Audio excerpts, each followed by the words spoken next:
Este es un acto en donde yo pido disculpas como representante, como jefe del Estado. Habría que preguntarse si el Estado está aquí. Porque una cosa son las normas, las ficciones, los fetiches y otra la realidad.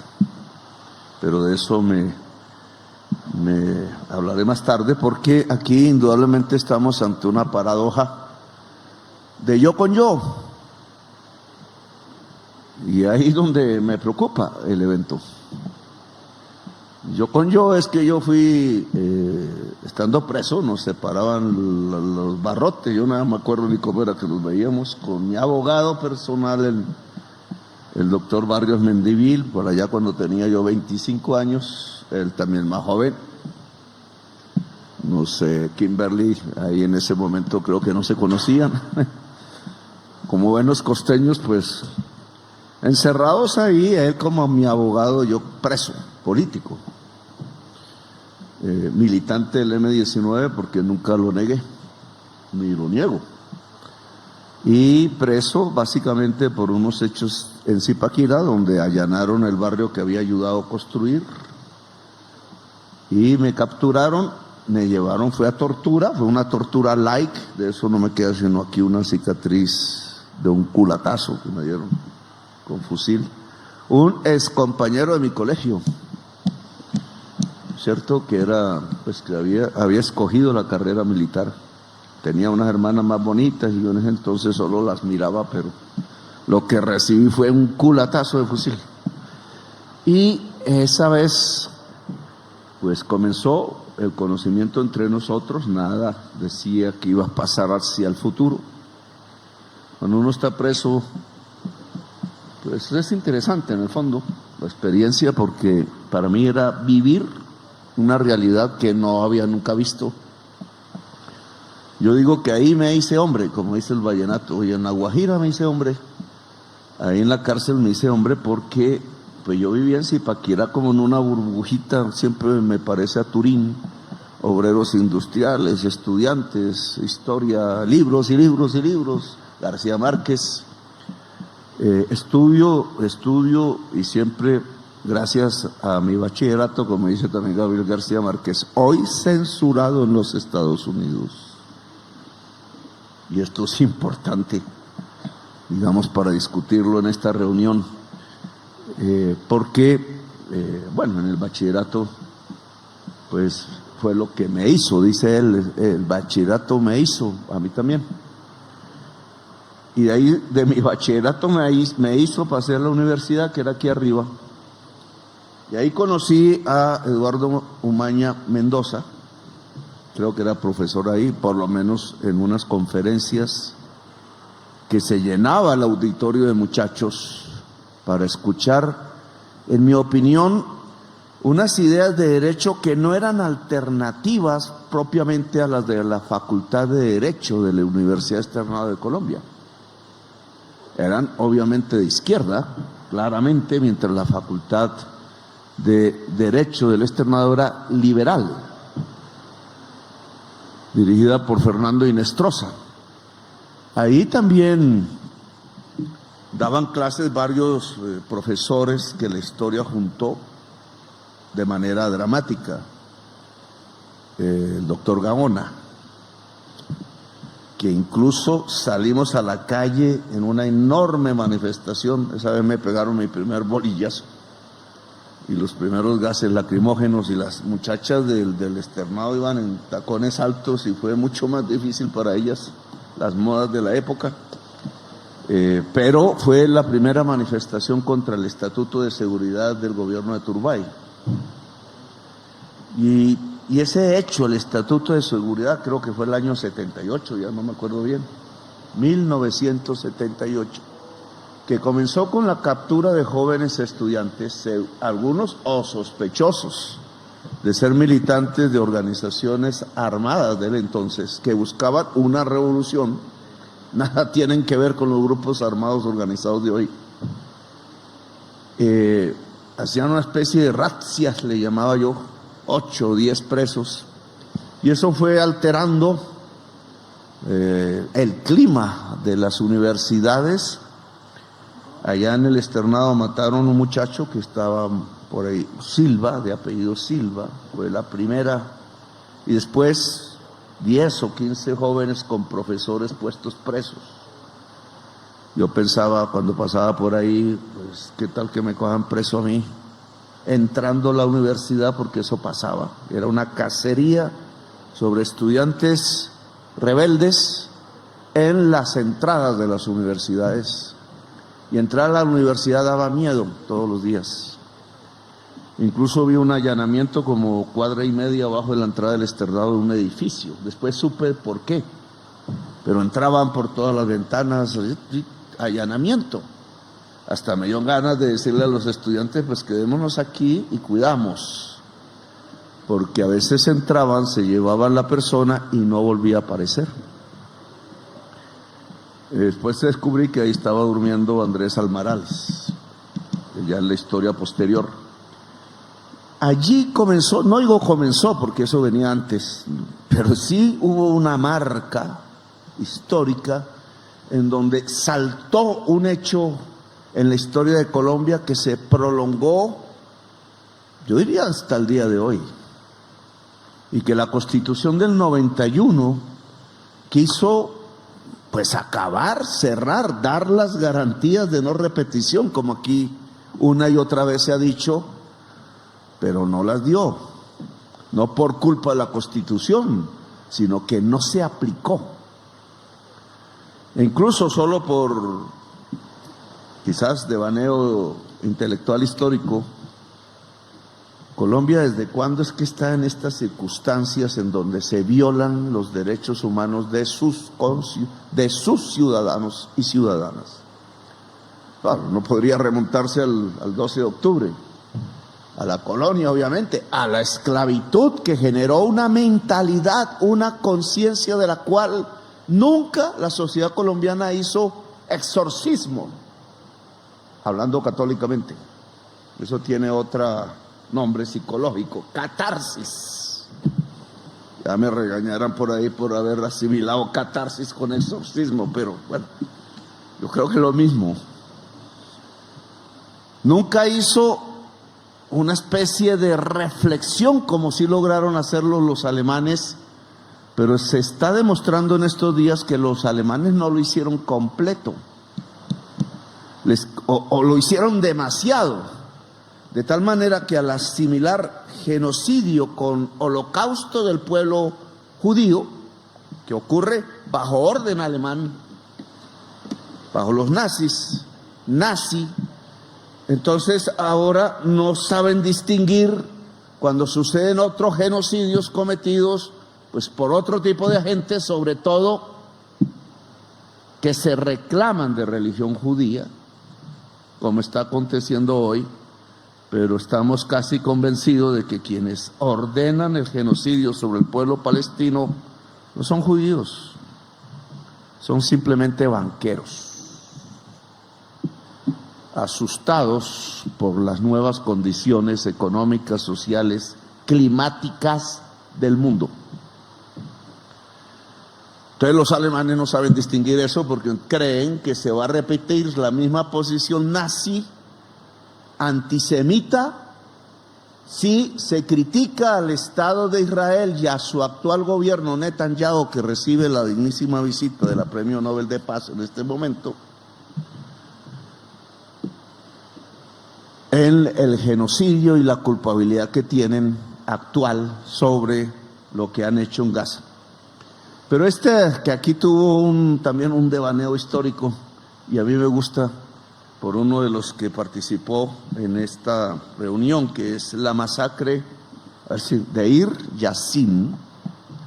Entonces es difícil que el pueblo colombiano pueda tenerlo en su cabeza, nunca se lo han enseñado. Pero es un 9 de abril de 1948. Y esta fecha sí que la conocemos nosotros. 9 de abril de 1948, con la diferencia horaria, había una masacre en Bogotá y había una masacre en los barrios de arriba de Jerusalén, en una aldea que se llamaba Deir Yassin, al mismo tiempo, Palestina y Colombia. Como la historia, paradójicamente, como ahora, produce unos hechos que toca recordar y ver por qué, incluso por qué estarían conectados. El último experimento hecho en la física cuántica, ahora estoy lector de la cuántica, no confundir con brujería, cosas de esas, es la física en su más alta expresión en este momento contemporánea. Dice que si se mueve, que han encontrado que si se mueve mínimamente, o sea, un quantum, un electrón respecto a su órbita en el átomo, tu física atómica obviamente, han encontrado que a distancia se mueve otro, sin toque físico, sin energía aparente que los comunique, o está por descubrir. Interesante, porque eso lo encontramos cuando tocamos una guitarra, cuando la cuerda de la guitarra tiene la misma, ya no me acuerdo qué, pero hace vibrar la otra, de música, de tocar música hace poco. Ese hecho, 9 de abril, aquí y allá, pareciera que, ya no hablando de esa energía, sino de la historia humana, se hubieran producido dos hechos que deben tener cierto tipo de conexión. ¿Por qué una masacre tan profunda que terminó en un Gaza multiplicado por 4 Gazas, hasta que volvió a haber cierto acuerdo de paz en Colombia? 4 Gazas. Ahora podemos medir en Gazas los genocidios, porque lo que ocurrió en Colombia fue un genocidio. Culpables, Partido Conservador y sus presidentes. Podría decir Partido Liberal y no, porque los liberales lo único que hicieron fue defender sus vidas, de tal manera y de manera tan ignorante algunos que terminaron pareciéndose al genocida. Suele suceder en las guerras, que el enemigo en la guerra, porque la palabra enemigo se usa en la guerra, se termina pareciendo al otro, es decir, los enemigos terminan pareciéndose. Pero aquí hubo un genocidio entonces, y eso es lo pertinente. Y allá el 9 de abril en Jerusalén también comenzó otro genocidio que no termina hasta el momento. Trump fue allá a ver si podía hacer unos barrios de recreo como en Miami, en el mar Mediterráneo, en la playa de Gaza. Y no hay que ser tampoco extremistas. Logró, y habría que explicar por qué, pero no es el momento, un intercambio de rehenes que es incompleto, porque muchos de los rehenes en Gaza terminaron muertos con sus captores bajo los edificios. No solo cayeron los niños y las niñas, 20,000, no solo mujeres y ancianos palestinos, hasta completar 70,000, sino que debajo también quedaron rehenes entre el derrumbe de los edificios y sus captores. Y entonces ahora están usando eso de excusa para romper la tregua que Trump ayudó a firmar. Esos genocidios entonces van paralelos en la historia, no solamente una vibración instantánea un 9 de abril de 1948. Décadas, y llegamos a hoy, y hoy también hablamos de un genocidio en Palestina, y hoy también hay que hablar de un genocidio en Colombia. Genocidio del cual este gobierno, pues obviamente no es responsable. Yo me defendí como los liberales. Un poco mejor que los liberales, hay que decirlo. Yo me defendí. Por eso la paradoja de la reunión, porque yo tengo que pedir disculpas a ustedes a nombre de una serie de personas que también me volvieron víctima a mí. Y no es que me victimice, porque a mí me gusta decir la verdad, es que yo me paré en armas contra la Constitución de 1886 y más contra el Frente Nacional y más contra el estado de sitio que era dictadura en Colombia. Porque nosotros no fuimos gobernados en nuestra juventud por la Constitución de 1886 que nos quería volver monaguillos y monaguillas, si es que existe esa palabra. Yo iba a la misa y los hombres a un lado y las mujeres al otro. Iba al colegio y no había ninguna mujer porque era colegio de varones, había un femenino al frente, entonces mirábamos por las ventanas ellas y nosotros. Chévere, tenía sus gracias. No se podía conocer una mujer que no sea a la salida de la misa. Ahí me quedaba yo esperando a ver si algo pasaba en mi corazón. Y no había discotecas, entonces nuestra distracción después de las 7 de la noche, porque si alguien tenía novia, entonces el papá y la mamá estaban en la sala, era... Ay, Dios. Estoy en eso. Usted me tiene algo, pero voy para allá. Y este será, digamos, el hecho por el cual se recuerde este evento, lamentablemente. Pero así es, porque yo sé las discusiones que ustedes han tenido entre ustedes también. Pero tengo que hablar de mi propia realidad, porque yo hablo es con mi corazón, nunca con la mentira. Otros presidentes podrán tener y votarán por ellos si quieren la mentira. De eso sí hay y harto. Pero yo hablo con mi corazón. Y aunque ya me hizo salir de donde iba, podemos volver al tema del genocidio de Palestina y Colombia, así disguste. Han seguido por tierras paralelas, por momentos de la historia paralelas. Hacen parte de una misma realidad mundial. Cuando hablamos del genocidio en Colombia, discúlpeme, esa es la tesis que defiendo, puede usted controvertirla, no importa. Es que aquí no hablamos de violaciones de derechos humanos aisladas. Aquí no hablamos de masacres aisladas. No, es que sucedió por un error, ministro de Defensa, que sabemos que hay errores. Y vuelvo a poner, porque hay que explicarlo. Cuando entra un grupo de policías hace una semana, no sé, en Medellín, a un edificio donde hay un señor que dicen es del Tren de Aragua, y rompen la puerta y el señor salta y se tira por un balcón y se mata abajo, estaba en un piso muy alto. Si no va el policía con una cámara y se ve que no hay un contacto entre el señor agente que va detrás a capturarlo, que no hay contacto físico, y el otro salta por alguna razón desconocida, pues hoy estaríamos hablando de un posible asesinato del señor que salta, ¿o no? Porque somos vulnerables a lo que ha acontecido en el pasado, y obviamente hay que probar, digamos, las circunstancias de prueba se vuelven fundamentales para determinar si hubo una acción ilícita de la fuerza pública o no. En este caso yo publiqué el video, porque sabía que podía pasar, y lo publiqué para que quedara la certeza de que la acción en mi gobierno no había roto derechos humanos de una persona en una situación de delincuencia, etcétera, que ya tiene que ver con otros motivos.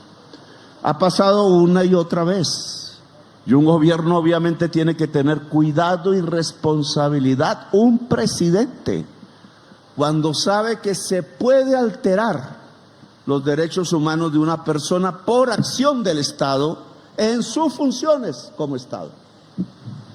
Derrotar el narcotráfico, destruir bandas criminales, etcétera. Ese cuidado no se tuvo en Colombia. En Colombia jamás los presidentes, hay excepciones indudablemente, pero en general, la regla general es que los presidentes no tuvieron cuidado con los derechos humanos de sus ciudadanos y sus ciudadanas. No les importaba nada. Por eso se desencadenó el genocidio en Colombia. Ese que mencionaba a partir del 9 de abril, ese que empezó aquí, en esta ciudad, entre liberales y conservadores, dejó 300,000, según la Comisión de la Verdad, asesinados en los campos de Colombia, en un número que, vuelvo a repetir, es 4 Gazas. ¿Terminó? No. ¿Hubo culpables? No. Estaba hablando de la catarsis y del exorcismo y produjo aquí una reacción algo alterada. No hubo catarsis o exorcismos, cualquiera que sea la religión. No somos capaces de aceptar que durante la historia reciente de la sociedad colombiana ha existido un genocidio con autores y culpables. No se juzgaron, se volvieron una y otra vez presidentes de la República, y en la medida en que la misma población no supo introducir dentro de su conciencia la existencia de ese genocidio y que es anormal y no normal, entonces hoy normalizamos todo lo que se llama derechos humanos, la crisis de derechos humanos en Colombia. Normalizar. Aquí se decía, ¿y por qué se estigmatiza al defensor de derechos humanos? Porque no se ve necesario. Porque la situación cotidiana de violación de derechos humanos en las regiones de Colombia se ve como normal.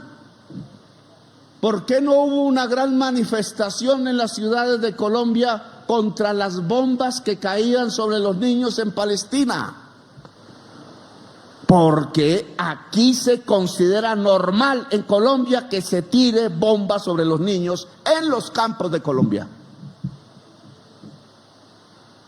Por eso, ¿por qué se consideró y tuvo tanta crítica el que el presidente Petro cerrara las exportaciones de carbón de Colombia y se escribía en los periódicos y noticieros que cómo se nos ocurría perder dólares por no exportar carbón a Israel? Yo decía, el que escribe, hombre o mujer, ¿qué puede estar pensando? Tiene normalizado que es más importante la ganancia que la vida. Es normal en Colombia que las ganancias se pongan sobre la vida. Y recuerdo a Eduardo Umaña Mendoza, cuando me lo decía en una discusión recién dejadas las armas por el M-19 en San Alberto, donde nos encontramos frente a una huelga que había, ya no me acuerdo bien, el más radical que yo. Él me dio lecciones de radicalidad y yo dije, hermano, espere, hagamos un acuerdo con la empresa. Un acuerdo con la empresa, habían asesinado 200 sindicalistas de Indupalma. Amigos míos, varios. Yo vivía ahí en Barrio Obrero de San Alberto Cesar un rato, en mi clandestinidad, y caminé por el norte. Habían normalizado que entonces la ganancia está sobre la vida. Y por tanto, si los obreros atacan la ganancia al querer un mejor salario, que es normal en cualquier sociedad, esa es la lógica del capital, su contradicción, entonces creían que era normal que a los obreros se le asesinase. Hablen todavía en cualquier esquina, en cualquier pueblo o ciudad de Colombia y digan sindicalista. Y dicen, ¡ush! Por eso no se puede desarrollar en buena medida el sindicalismo en Colombia, porque en la conciencia popular se cree que sindicalismo es malo, que derechos humanos es malo. Aquí en ese edificio del frente hay una ignorante, y lo digo así, que dicen: las Naciones Unidas son comunistas porque ahí se habla de derechos humanos. ¿Sí o no? Derechos humanos son los derechos por ser uno ser humano que se adquieren en el momento de nacer. Hombre o mujer en cualquier parte del mundo y con cualquier color de piel y con cualquier circunstancia económica.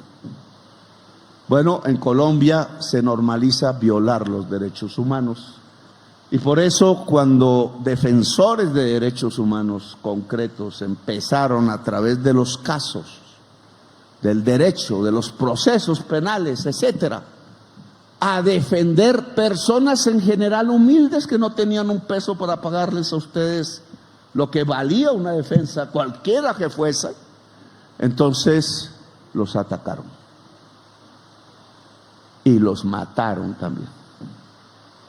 Este es un país donde se asesinó premeditadamente a defensores de derechos humanos. ¿Por qué? Porque eran abogados, porque molestaban mucho, porque no querían que esos casos salieran a la opinión pública nacional, porque en la mundial siempre estuvimos solos, con excepciones. 100 años de soledad. ¿Por qué?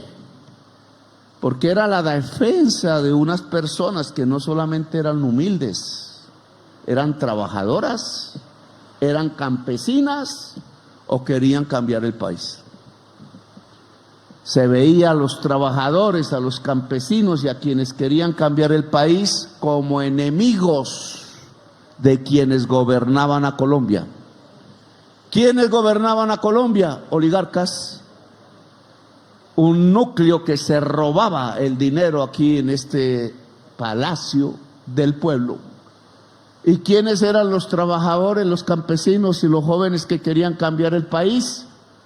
Pues personas que querían que no se robaran ese dinero, sino que eso entrara a la riqueza social para un mejor vivir de la sociedad colombiana. Por eso los mataban. Había una tensión política en Colombia que tiene que ver con una acumulación de ganancias derivada de la sangre que se riega y no del trabajo. Y ustedes se pusieron a defender a las personas humildes, incluida yo, que no tenía yo un peso para pagarle a usted, abogado. Nunca le pagué ni un peso de más, nunca le he pagado. Que se puede parar y pegarme una demanda aquí, porque después le tocó volverme a defender, pasadas las décadas, por otras razones que ya aquí usted ya las explicó, pero que tienen que ver también con lo que está pasando en el mundo de hoy. Es decir, normalizaron la violación de derechos humanos de toda la sociedad colombiana por codicia. ¿Por qué en el 91 la Constitución del 91 no dio garantías de no repetición? Por lo mismo. Porque en lugar de aplicarla en lo que correspondía a hacer reforma agraria, etcétera, cogieron la Constitución Nacional, la pusieron aquí y se pusieron aquí a escondidas a hablar con Carlos Castaño para que la Constitución no se aplicara. Las normas y las leyes, y esa es un poco la esencia del Estado colombiano, están ahí en las bibliotecas que nos rodean. En los discursos se sacan una y otra vez todos los días. En este momento alguien al frente estará sacando un artículo de un número de ley. Pero en la noche en esas mismas oficinas, ya no como instituciones, sino como personas, se reúnen otra vez para hacer el verdadero gobierno de Colombia, el que hace los hechos del poder. Que ya no se hacen hechos a partir entonces de la norma y de la ley o de la Constitución colombiana de 1991, sino que se hacen a partir de algo que no tiene normas escritas, que no es público, que no lo publica la prensa, que nadie lo conoce, que es en silencio, a la luz de la protección que las paredes que no dejan sacar las voces pueda ofrecer en estas mismas oficinas. Y si se cree que la señora de los tintos puede ser sospechosa en algunos clubes sociales, o a veces, como ocurre en la Fiscalía General de la Nación, no la suya, sino otra, en piscinas donde no se puede entrar los micrófonos. Y entonces lo que se habla ahí no puede ser grabado. Que no se grabe, que no quede la evidencia, porque el contenido de lo que se dice ahí, se discute y se conversa es el crimen. El centro del crimen en Colombia está en estos edificios. Este es el mayor centro criminal de Colombia. Aquí es donde se planifican los mayores robos al erario de Colombia, que no es por 1.000 millones o 100 o 10.000 millones o 20.000, decían. Ya hay una competencia por quién se robó más. Es por billones de pesos, miles de millones de dólares. Es casi el presupuesto nacional que queda libre para la inversión, que se reparte en las regiones, llámese regalías, llámese de otra manera, y sobre el cual hay mafias y asociaciones para delinquir, compuesta por decentes políticos que en las mañanas se comportan como verdaderos estadistas y profundos conocedores de la norma, pero es que también son profundos conocedores de la manera como el presupuesto puede terminar en los bolsillos de ellos y no en los derechos fundamentales de las personas en Colombia. Ellos son los que matan y ellos son los que desataron un genocidio. Ellos no están aquí en esta reunión. Ellos no están pidiendo disculpas. Me ponen a mí a que haga el trabajo, me corresponde, de pedir disculpas a ustedes, pero yo fui víctima también. Yo no estuve dentro de ellos. Ellos están riendo en sus oficinas. Los culpables del genocidio en Colombia no están pidiendo disculpa.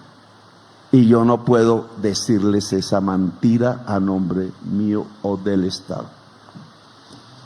La sentencia de la Corte Interamericana de Derechos Humanos no se cumple con mi sonido de voz si digo les pido disculpas siendo el presidente de la República de Colombia. Eso es mentiras.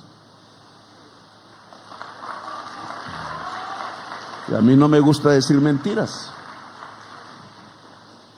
Yo puedo hacer cosas hasta donde logro. Y uno de ustedes dijo la ley de inteligencia, que está dentro de las 16 conclusiones de la sentencia. La sentencia Petro no se ha cumplido y soy el presidente. ¿Qué más demostración? ¿Por qué? Porque para cumplir la sentencia Petro hay que modificar la Constitución o la ley. Bueno, ahí hay una discusión de abogados que a veces les aguanto unas horas y después me aburren. Pero no se ha cumplido. Tiene que ver con que la Procuraduría no, o los órganos administrativos en general, no le quiten derechos políticos a ningún ciudadano, ni a los de elección popular ni a los de no. Consejo de Estado, en lo que tenía que ver con la Corte, con la sentencia Petro que llaman, que también debería ser estudiada en las universidades. Consejo de Estado hizo a través del magistrado Arenas, conservador, hoy ya muerto, una excelente sentencia que fue aprobada por la plenaria del Consejo de Estado, no por la comisión. Consejo de Estado en ese momento, al aprobarla, se vinculó jurídica, doctrinariamente con la defensa de la Convención Americana de Derechos Humanos, de la cual somos hijos aquí, porque tiene los derechos humanos escritos en un tratado que es ley de la República desde los años 70 y bloque de constitucionalidad actual. Es constitución. Y entonces allí el artículo 23 dice No se puede quitar los derechos políticos de ningún ciudadano a menos que no sea nacional, etcétera, haya sido condenado por juez penal, es decir, sea un criminal. ¿A cuántos colombianos, yo era uno de ellos, les han quitado los derechos políticos funcionarios administrativos? Miles. Es decir, Colombia viola la Convención Americana de Derechos Humanos en su artículo 23. El Consejo de Estado aquella vez, en virtud de mi proceso, no lo nombro más, ratificó la convencionalidad en Colombia. Es decir, que aceptamos y cumplimos la Convención Americana de Derechos Humanos. Presidente Chávez, cuando sacó su país del Sistema Interamericano de Derechos Humanos, tuvo una carta entonces de un congresista llamado Petro, en donde le pedía no sacar a Venezuela del Sistema Interamericano de Derechos Humanos. Yo creo que dada la defensa que se ha tenido de miles y miles de víctimas en Colombia bajo la Convención Americana de Derechos Humanos, lo que hay es que fortalecer el sistema y no acabarlo. Lo dije allá en la OEA en un discurso. Me gustaría, ministro de Hacienda, saber si se han girado los recursos del ministerio de nuestro compromiso como nación para cumplir con las cuotas que permitan hacer vivir al Sistema Interamericano de Derechos Humanos en Costa Rica y en Washington. Revíselo, porque yo sé que usted no me puede dar esa respuesta, porque si no se financia, se acaba. Y hay muchos dirigentes en América, desde Alaska hasta la Patagonia, que quieren acabar el Sistema Interamericano de Derechos Humanos, y la forma de acabarlo es con el dólar.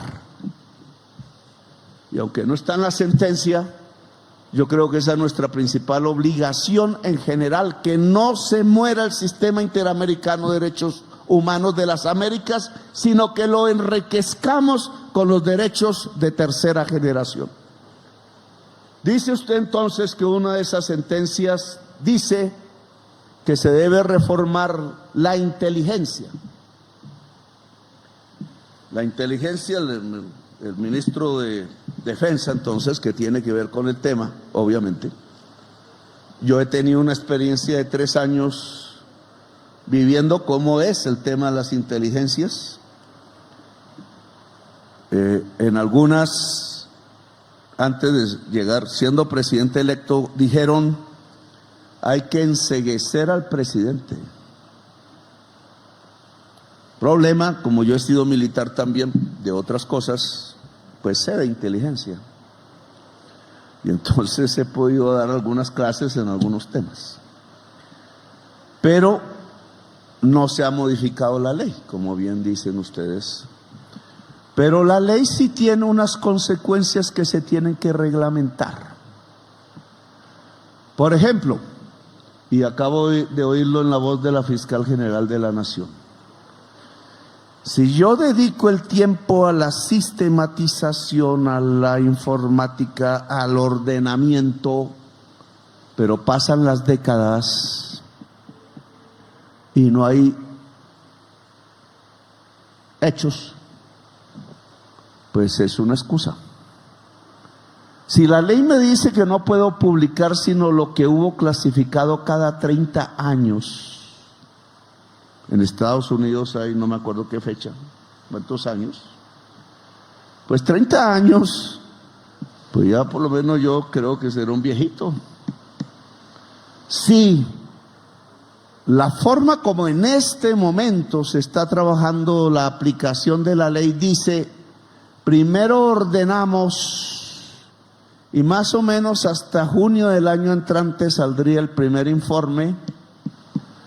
Pues a alguien se le pasará en la cabeza que se haga alguito para que no sea en junio, sino en agosto, y entonces ya este presidente no sea sino el otro o la otra, y a lo mejor no va a querer que se descubran verdades.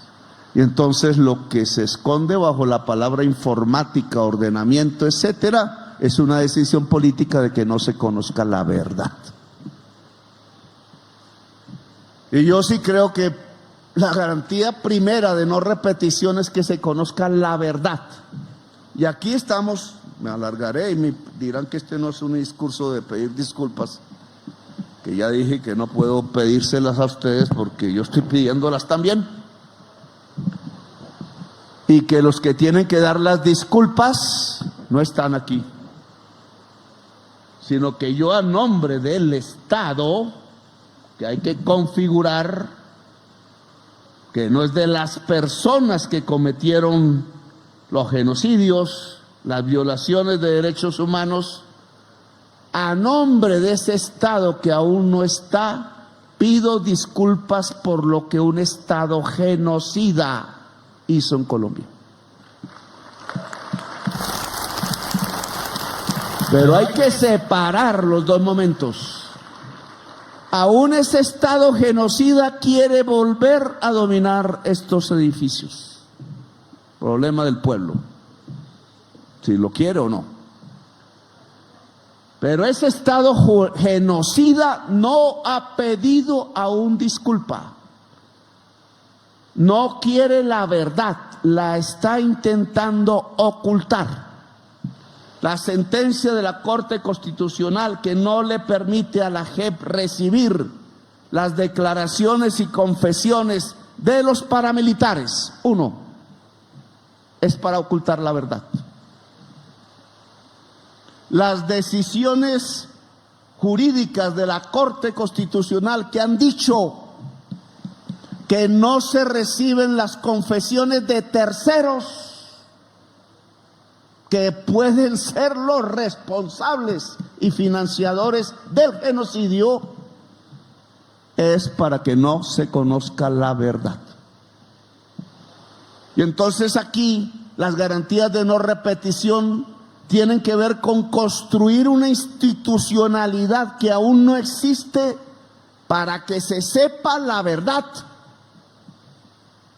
Y lo que puede hacer este presidente de Colombia, que a nombre del Estado y de esa institucionalidad que aún no existe, y de la Constitución de 1991 que rige, y yo quiero que rija, y le pide disculpas a ustedes, es que empecemos a construir en medio de la lucha política la institucionalidad de la verdad. No depende de mi mano, depende de allá al frente, depende de las cortes actuales, que por alguna razón, y yo les demando el por qué, no nos están ayudando a construir la institucionalidad de la verdad. La JEP, tal como quedó escrita en los acuerdos de paz con la FARC, que son declaración unilateral de Estado ante el Consejo de Seguridad de las Naciones Unidas, debe ser la instancia de cierre de la verdad en Colombia. Pueden recibir declaraciones hasta de narcotraficantes, dice el acuerdo. Antes que un narcotraficante se vaya extraditado, debe rendir declaración ante la JEP en lo que tiene que ver con los conflictos armados en Colombia y los delitos contra la humanidad que tienen que ver con los del Estatuto de Roma. ¿Puede ser o no puede ser? ¿O tenemos que arrodillarnos al gobierno de Trump? Porque ellos sí, la verdad que les interesa y nosotros no. ¿Pueden los paramilitares de la vieja generación, de los de justicia y paz, porque no existía la JEP en ese entonces, pueden ir a declarar bajo las normas de la JEP su verdad judicial, o se silencian? Yo digo que deben ir todos a la JEP a declarar en su papel en el conflicto armado. Si yo estuve en el conflicto armado y aunque no esté bajo su jurisdicción y ya fui arrestado, le consta al abogado, ahora dicen que no, todo eso se oculta, arrestado por un general, ¿o no fue así? Arrestado por un general, juzgado por un general, no se puede decir condenado, no sé jurídicamente, pero por un general que aún está ahí. Y yo no le hago nada porque en mí no está el odiar. Entonces, ¿por qué la JEP no es una institución de cierre? En nuestras manos, tengo aquí, compañero, pues tengo el mando de la fuerza pública. La fuerza pública tiene una orden mía que usted, ministro, ha transmitido y la he transmitido yo directamente una y otra vez. No puede haber en nuestro accionar ninguna violación de derechos humanos, a menos, digamos, que ya algún error o algún loco, porque los hay también bajo las armas, y se corrige de inmediato. La orden taxativa a la fuerza pública de Colombia es que deben ser dignos descendientes del ejército de Bolívar. Ya un general, no sé, general, allá en el Comando Sur de los Estados Unidos, que usted habló con él, general Alvin, ¿cómo se dice él? Almirante Hostin, renunció hoy. Yo no dijo, no por mí, ahora no vaya a salir la prensa. Yo pedí en las calles de Nueva York que ningún oficial de ningún ejército del mundo, incluido el de Estados Unidos, puede ser cómplice de un acto contra la humanidad. Un criminal contra la humanidad no puede serlo, en Colombia tampoco. Entonces, este gesto del almirante, aún no sabemos las causas, pero todo coincide en que simplemente él no quiere estar en el bombardeo con misiles sobre el Mar Caribe, sobre ciudadanos desarmados. Pido a todos ustedes, porque hay colombianos, porque las lanchas de pescadores no están saliendo en San Andrés, en Providencia, porque esa gente vive de comer del mar, porque ahí vi un video de una lancha que no se estaba moviendo con los motores arriba, en estado quieto, y cayó un misil encima. Y no sabemos exactamente el punto, pero parece que había un pescador colombiano ahí, ojo general, y porque ya sabemos que 2 pescadores en Trinidad, Tobago, fueron asesinados por un misil. Esto es un crimen de guerra. Esta es una agresión internacional contra una zona de paz, el Caribe. Esto es una agresión contra la soberanía nacional de los pueblos latinoamericanos.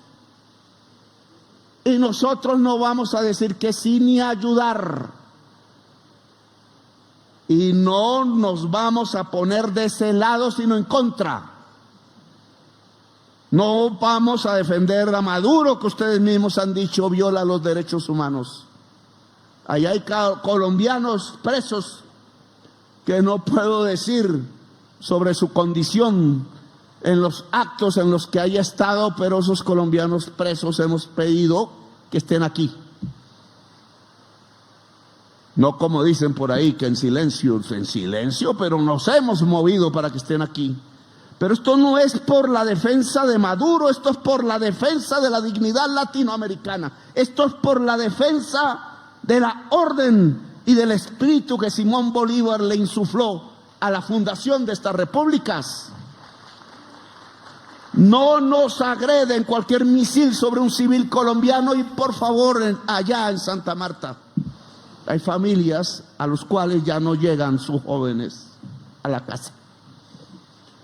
No puedo decir qué puede haber pasado con ellos, pero no han llegado a su casa y salieron por la mar.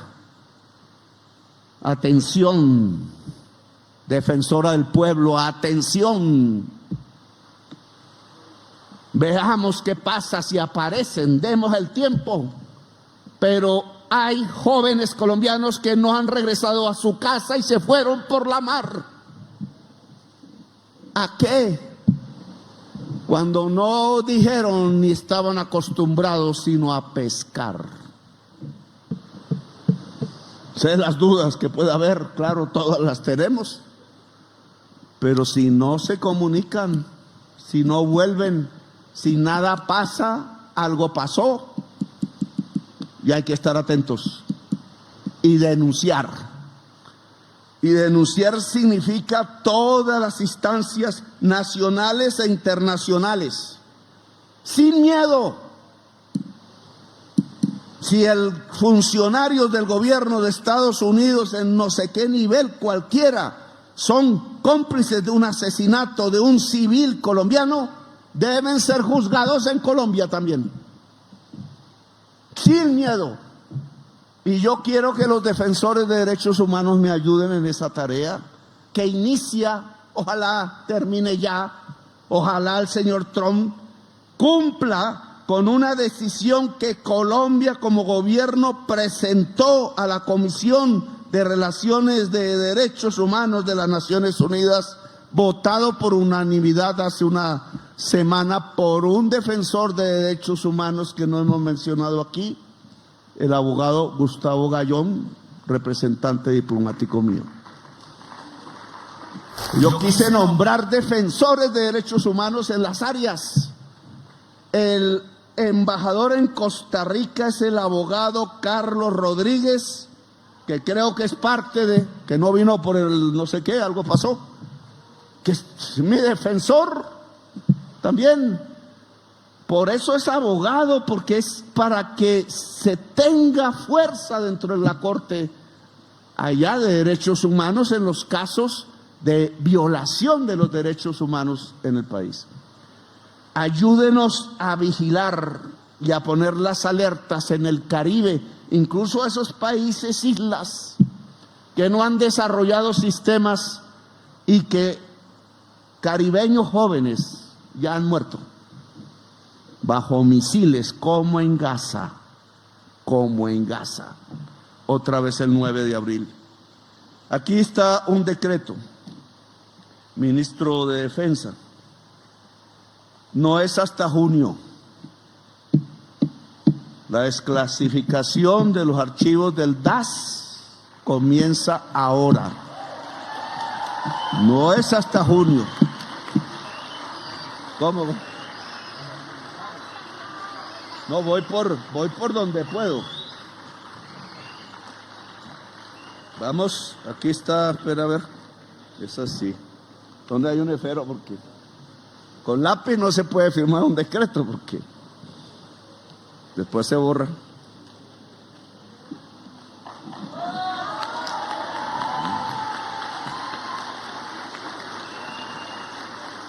No, ya tendrán ustedes, esto estuvo público, ¿no? Para observaciones, etcétera, por el cual se desclasifica y levanta la reserva de los archivos de inteligencia, contrainteligencia y gastos reservados del extinto Departamento Administrativo DAS.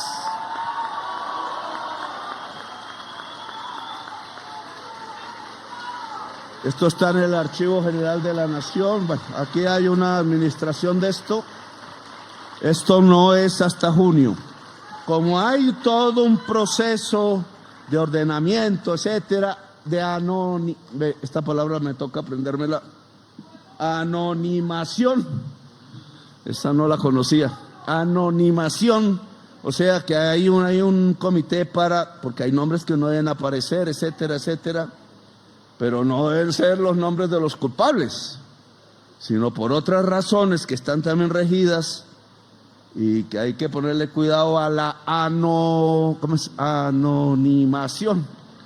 Entonces, queda firmado el decreto de desclasificación de los archivos del DAS. Aquí quién. Y creo hay otros organismos de inteligencia. La DIPOL es la más poderosa. La DIPOL es una caja oscura para mí. Y va a ser una caja transparente. Porque ahí es donde realmente, bueno, el DAS sabemos, lo que pasa es que el DAS ya no existe. Pero la DIPOL sí existe. también tiene que tener tiempos prudenciales, porque entonces ayudamos a los bandidos. Sabemos eso. Entonces, todo ese cuidado que hay que tener, pues lo vamos a tener, pero la próxima entidad en desclasificar sus archivos con los requisitos de cuidado, de norma y de ley se llama DIPOL. Y seguiremos. No se acaba mi gobierno sin que haya una política de desclasificación de archivos, que tiene que ver, parte es de la verdad, parte de la verdad. La verdad tiene muchas esquinas. La verdad es, en primer lugar, no solamente lo que puede garantizar no repetición, pero el hecho fundamental para garantizar no repetición es la decisión del pueblo colombiano sobre qué gobiernos quiere tener. Si gobiernos asesinos o gobiernos democráticos. Es una decisión. Si seguridades de muerte o seguridades de vida. Decidan. Pero hay que tener claro el panorama. Si nos devolvemos o seguimos hacia una democracia más profunda, mejor que esta, que le tiene mucho que remendársele, pero hay que hacerlo. Si lo que queremos es verdad o que se oculte la verdad. No, sí, por eso estoy diciendo que todas las inteligencias. Si lo que queremos es la vida o que los espectros de la muerte nos abracen. Yo estoy aburrido de andar con los espectros de la muerte al lado. Ya ese paseíto no me gustó. Que llegue cuando toque. Pero yo quiero hablar, a caminar y seguir en lo que me corresponde y me quede es con la vida. La lucha hoy no es, no me meto en política, lo que pensábamos antes. Todavía es, pero la lucha fundamental hoy de toda la humanidad, y vuelvo a repetir, Gaza y aquí, Colombia, nuestra Colombia, es una lucha por la vida. Las luchas de hoy son luchas por la vida y son revolucionarias. Entonces, a nombre de ese Estado democrático, a nombre de la Constitución de 1991 que nos rige y no de la gobernanza paramilitar que rigió,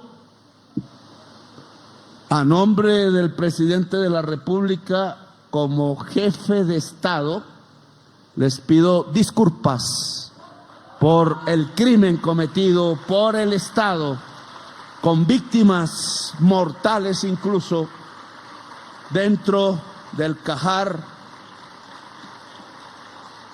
la oficina de José Alvear Restrepo. Que entonces ustedes queden dignificados. Angie, ¿dónde está Angie? Angie siempre me pierde. Angie. Bueno, Angie, díganle, allá está. Angie me debe la Cruz de Boyacá que yo solicité y que funcionarios por ahí me esconden. No hacen las medallas, dicen que no hay metal para ustedes, porque quería poner una medalla de la Cruz de Boyacá al Alvear Restrepo. Gracias. A todas las familias aquí presentes de quienes